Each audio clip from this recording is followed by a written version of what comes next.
बाळूमामा प्रसन्न. आजचा हा बाळूमामांचा संदेश शेवटपर्यंत पहा. तुमच्या मनासारखं काही घडून येत नाही. हातामध्ये घेतलेलं काम पूर्ण होत नाही. कोणी तुमच्या मनासारखं वागत नाही. पैशामुळे किंवा इतर गोष्टीमुळे तुमचे काम मार्गात अडकलेले आहे. म्हणून माझ्या बाळा, हा संदेश तू शेवटपर्यंत ऐक. तुला नक्कीच मार्ग मिळेल आणि तुझ्या मनाला समाधान सुद्धा वाटेल. तुझा जीवनाकडे पाहण्याचा दृष्टिकोन नक्कीच बदलेल. आणि हा संदेश शेअर करायला विसरू नकोस. तुझ्याकडून पुण्याचे काम घडून येईल. तुमच्या एका शेअरने कुणाचे तरी आयुष्य बदलू शकेल. कुणाला योग्य मार्ग मिळेल तर कोणी संकटातून वाचेल. म्हणून हा संदेश नक्की शेअर करा. जीवनात आपण सर्व दुःखी मनुष्य मामांकडे नेहमी काही ना काही मागत असतो. आणि मामा आपल्या भक्तासाठी चमत्कार करतच असतात. चमत्कार म्हणजे माया, चमत्कार म्हणजे कर्म नाही.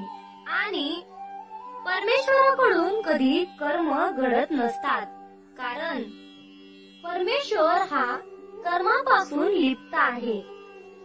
आणि परमेश्वराकडून चमत्कार घडतच असतात, कर्म नाही. लीला म्हणजे ज्या जड जीवाच्या कल्याणासाठी चमत्कार घडून आणत असतात ते. जीवनात जो भक्त बाळूमामांकडे श्रद्धेने आणि भक्तीने येतो त्याचे बाळूमामा कल्याण केल्याशिवाय राहत नाही. पण मामा त्याच्या मनासारखं करतीलच असं नाही, कारण मामा आपल्याला तेच देतात जी गोष्ट आपल्यासाठी योग्य आहे. आणि आपल्यासाठी काय योग्य आहे आणि काय अयोग्य आहे ते मामांनाच माहित आहे. जीवनात कधी कधी आपण मामांना जे मागतो ते मामा आपल्याला देत नाहीत. आणि मग काही जण बाळूमामांच्या नामाला दोष देतात.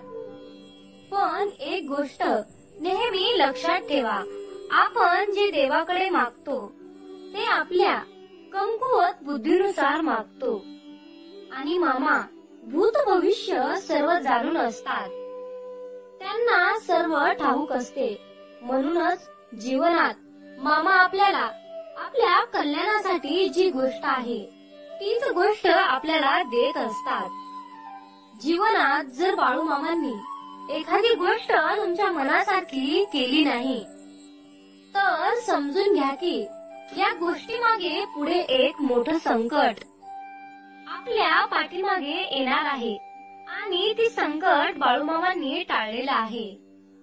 हा विश्वास त्यांच्यावर असायला हवा. आपले वाईट व्हावे असे मामांना कधीही वाटत नाही. जीवनात आपण जेव्हा रडत असतो, दुःखी असतो, तेव्हा मामाही दुःखी असतात. त्यांच्याही मनाला वाईट वाटतं, कारण आपण दुःखी असलेलं, आपण रडत असलेलं हे मामांना भगवत नाही. मात्र जेव्हा आपण आनंदी असतो तेव्हा मामाही आनंदी होतात. आयुष्यात कधीही उद्याची काळजी करू नका. ज्या परमेश्वराने आजपर्यंत आपल्याला सांभाळले आहे तो उद्याही सांभाळेल. संयम ठेवा, कारण चांगलं घडण्यासाठी तुम्हाला वाईट परिस्थितीतून जावंच लागतं. न मागता सर्व काही मिळेल. फक्त धीर धरा आणि योग्य कर्म करत राहा. आपले अंतःकरण जोपर्यंत शुद्ध आहे तोपर्यंत या विश्वातील कोणत्याही गोष्टीची भीती बाळगण्याची गरज नाही. फक्त नीतिमत्ता साफ ठेवा. परमेश्वर तुम्हाला काटाही टोचू देणार नाही. मामा म्हणतात, माझ्या बाळा, मी सोबत असताना तू कशाचीही काळजी करू नकोस. तू फक्त चांगले कर्म करून माझ्यावर अटळ विश्वास ठेव. तुझ्या आयुष्याचा कारभार सांभाळायला आम्ही आहोत ना. तुमचा बाळूमामांच्या या शक्तीवर विश्वास असेल तर आत्ताच आपला हा संदेश शेअर करा आणि बाळूमामा तुमचा आशीर्वाद माझ्यावर आहे असे टाईप करा. जीवनात अडचणी कितीही येऊ द्या, पण प्रारब्धाच्या पुढे कोणीही जाऊ शकत नाही. त्यामुळे नेहमी लक्षात ठेवा, वादळात दिवा लावण्याचे स्वप्न पहा. परमेश्वर नक्कीच तुम्हाला मदत केल्याशिवाय राहणार नाही. कुणाचे चांगले झाले तर त्याचा द्वेष करू नये, कुणाचे वाईट झाले तर त्याला हसू नये. नेहमी वेळेचे भान ठेवावे, कारण चांगली वेळ कधी सांगून येत नाही. तुम्ही पूर्णपणे सहमत असाल तर आत्ताच आपल्या चॅनलला सबस्क्राईब करा आणि बाळूमामांचा आशीर्वाद प्राप्त करून घ्या. मामा म्हणतात, माझ्या बाळा, एक गोष्ट नेहमी लक्षात ठेव.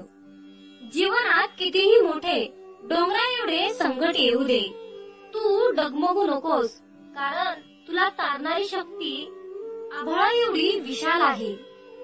हे कधी विसरू नकोस. जीवनात असंच पुढे जात जा, संकट दूर होईल. हाच तुला माझा आशीर्वाद. हा संदेश शेवटपर्यंत पाहिल्याबद्दल धन्यवाद.